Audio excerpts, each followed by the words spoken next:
I'm super excited because we're ramping up the then they fight you phase, right? Last Wednesday, now look, I declared a week ago Wednesday was the official beginning of crypto summer, right? June 15th. Now I had no idea actually that would be the day that BlackRock announced their coronation as Bitcoin kings. They make the decisions, and the decision is that the big boys are ready. There has been a flurry of activity in the cryptocurrency industry in the past week. It all started with BlackRock's explosive announcement that it had applied for a spot Bitcoin ETF.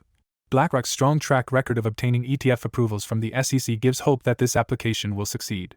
Following BlackRock's lead, several other firms, including Valkyrie Investments, Bitwise, Invesco, and WisdomTree, have either applied for a Bitcoin ETF or made adjustments to their existing applications.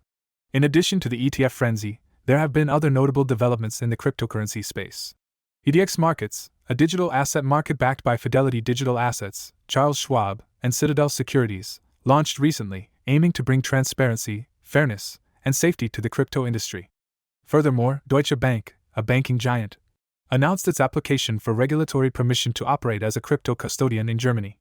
While some critics question the increasing involvement of traditional finance giants in the cryptocurrency industry, Mark Yusko, the founder and CEO of Morgan Creek Capital, is excited about these developments. He believes that the engagement of established players indicates their readiness to embrace the technology and the opportunities it offers, which will contribute to the long-term growth and development of the industry. Please take a moment to like this video, subscribe to the channel, and don't forget to drop your comment and observations in the comment section below. Thanks and enjoy the video. Here's the thing. I don't want to be part of the club, but I also don't want to fight with them. So I'm actually kind of glad that we're past the illusion that you can fight against the tech. Right? This idea that somehow the big boys were going to put the genie back in the bottle and it was going to disappear was just stupid, right? Name a technology ever that once it got some critical mass and got proven, you could stuff back in the bottle, right? Whether it was the car, the automobile, the train, broadband, the internet, it doesn't matter. Once a technology catches on, you're not going away. And look, do mom and pop stores all over America wish Amazon never got invented? Yeah. Oh yeah. Do a whole bunch of people in the media industry wish Netflix never got invented? Hell yeah. But that's okay. And jobs will get displaced and people get displaced, but then they reinvent. And the funny thing you got this whole AI craze. Everybody's afraid. No, we're all going to be replaced. We're all going to lose our jobs. Well, yeah, some people will lose their jobs. Just like the textile worker here in North Carolina, her job went to China, is never coming back. I remember the Donald came down here and he's like, I'm going to get your job back. No, you're not. Her job's never coming back. Now you can retrain her and get her a different job. Maybe she can trade crypto, whatever. But that job as a textile worker is never coming back. And yeah, if you make your life as a blogger, ChatGPT might change the nature of blogging. It could get rid of some jobs, but it will create new industries and new jobs that will, we have more jobs today. After all the disruption, after all the job loss, we have more jobs today than any time in human history. That's just a fact. And that will be true tomorrow and the next day and the next day. But the cool thing is the internet wiped out whole swaths of media and commerce, right? Old business models. Crypto, blockchain, and actually it's the ABCD of the digital age: AI, blockchain, chips, and data. Those four things that coalesce together, that's what will drive the digital age. And the digital age will do a couple things. It will wipe out a whole swath of the trust industry. right? The trust industry. What is the trust industry? Well, it's what the Rothschilds created 800 years ago with the creation of the first central bank. And they created a business that skims $7 trillion. That's a T. 7 trillion. That's 6 to 8% of global GDP every year gets taken by the elites, the banks, the insurance companies, the accountants, the auditors. All of that will get disrupted by the truth industry. Yusko believes that the involvement of prominent figures such as the Big Boys Club, U.S. regulators, and traditional finance professionals indicates a significant shift in the cryptocurrency landscape. They have recognized that the industry's growth and development cannot be halted, especially in the United States. This dispels previous debates about regulators wanting to push the industry out of the country, as they now aim to bring it under their control, just as they have done with traditional finance. However, this growing involvement raises concerns among some crypto enthusiasts, who see it as a potential threat to the industry's decentralized nature. Please share your thoughts on the increasing participation of Wall Street giants in the cryptocurrency industry in the comment section, as we continue to bring you more excerpts from Mark Yusko's interview. We're replacing trust with truth. And I love this, how you have Bank of America up here. You realize that Bank of America has the most patents in blockchain technology of anybody in the world. Why would they have that? Because they're not freaking stupid, right? They're actually really smart because the technology is coming and they can either be completely displaced, right? The last Blockbuster store finally closed, right? I guess it was a museum and now it's finally closed.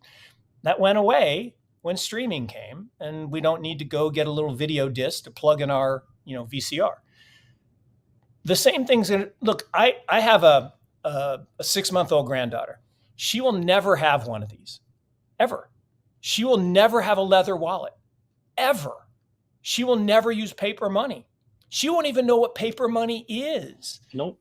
And so banking as we know it, and accounting as we know it, and auditing as we know it will go away. MasterCard, Visa, they run on a mainframe computer written in COBOL. Really? Nobody even knows what COBOL is anymore. I mean, look, my 85-year-old dad can code COBOL. No one else can. And that is not durable. That is not a durable franchise. And so if you think about technology, it evolves and there's a lag and the early adopters, the pioneers, you take some arrows, right? I mean, my wife and I've been watching 1883, the prequel to Yellowstone. Frontier is dangerous. And early adopters, right? You can end up on the ground taking arrows if you go too far out early without protection and without, good guides and good weaponry. And I think that's been happening a little bit with some of the earliest adoptions in the crypto ecosystem. Now look, the scammers, the crap coins, the doggy coins and the frog coins, whatever. I have no time for that. I have a lot of time for innovation, technology, and the displacement and the disruption of trust with truth.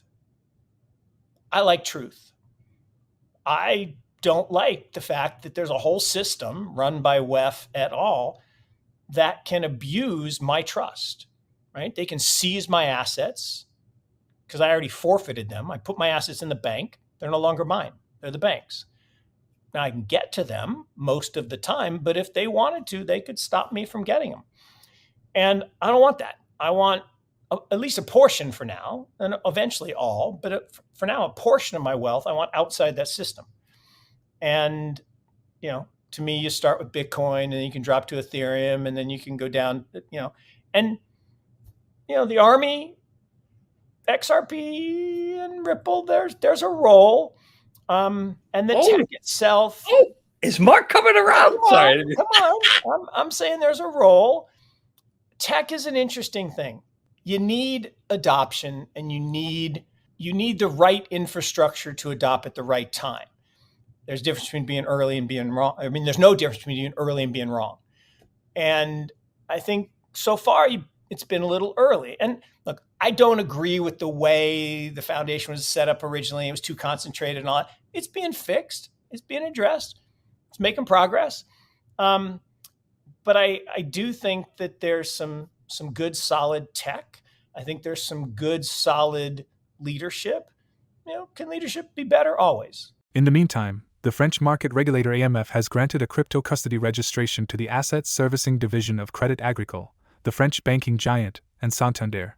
Since June 20th, the Asset Servicing Division has been registered as a digital assets service provider with AMF.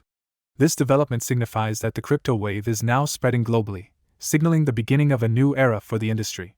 We invite you to share your thoughts on Mark Yusko's interview and the increasing involvement of traditional financial firms in the cryptocurrency industry. Do you believe it will contribute to the industry's growth, drive greater adoption, or simply turn it into another centralized industry? Please share your comments and observations in the comments section below. For more Daily Dose Crypto news, check out these 2 awesome videos on your screen. Click now and we will see you on the next video.